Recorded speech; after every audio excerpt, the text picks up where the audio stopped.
Mon frère a fait 3 ans de prison ferme à cause d'une personne que je pensais être mon amie, une pseudo-amie. Mon frère, il vit en Europe, il m'a demandé de lui trouver une bonne femme. Sans hésiter, je lui ai suggéré ma copine. J'ai dit, celle-là, c'est ma copine, je la connais depuis longtemps, on est ensemble. Elle sera une bonne femme pour toi et je serai très honorée de l'avoir comme belle-sœur. Effectivement, son frère n'a pas hésité. Le courant est passé assez vite. Il est venu, il a fait le document de la fille et allez, ils sont retrouvés en Europe. Quand elle partait là, elle s'est assurée, je ne sais pas si ce sont ses parents, ses cousines qui lui ont donné des contacts de d'autres parents là-bas. Non, il faut contacter nos parents quand tu arrives là-bas, pas te sentir seule. Quand elle était en Afrique, là, ses parents ne sont pas venus la chercher. C'est quand elle partait en Europe, maintenant, on lui a dit, quand tu arrives là-bas, pas te sentir seule.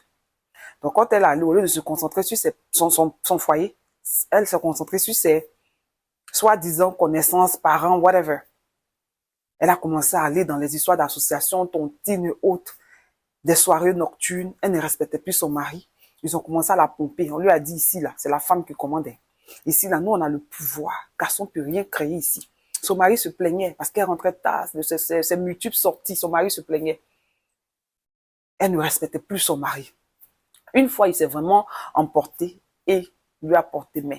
Et elle s'est écroulée, elle est tombée. Elle s'est pas évanouie, mais elle a perdu l'équilibre, elle est tombée. Elle a appelé en même temps là la lune de ses vieilles mères. Appelle la police, ils ont appelé la police.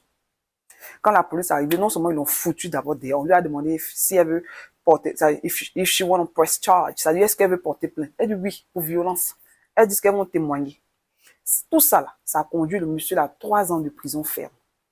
C'est-à-dire, il a pris sa sueur, ses sacrifices, il s'est peut-être même endetté pour te ramener de ton quartier où tu étais quand tu mangeais la bouillie sans sucre. Lait même, on n'en parle pas, pain même, tu ne pouvais pas créer.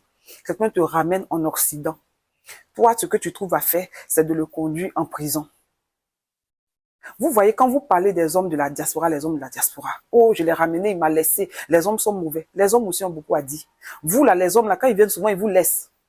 Mais quand les femmes veulent en découdre avec les hommes, non seulement elles les quittent, mais elles s'assurent qu'ils vont en prison. Il a purgé une peine de 3 ans d'emprisonnement ferme. Pourtant, cette fille-là était supposée être la copine de sa sœur. Si cet homme-là était ton frère, ton fils ou ton père, comment tu allais te sentir? C'est de cette empathie-là que je parle. Autant il y a des choses à dénoncer chez les hommes, autant il y a des choses à dénoncer chez les femmes. Si vous pensez que les femmes sont des saintes et qu'il n'y a aucun comportement à revoir du côté des femmes, ça c'est de l'arrogance. Et l'orgueil, l'arrogance précède toujours la chute. Dans cette vie-là, quand tu veux faire mieux, tu veux t'améliorer, tu dois pratiquer la remise en question. Les femmes veulent qu'on dise qu'elles sont irréprochables. Voici une femme qu'on a ramenée de l'Afrique qui a amené l'enfant de quelqu'un en prison pour 3 ans. Parce qu'on lui a dit ici que les femmes ont tous les droits.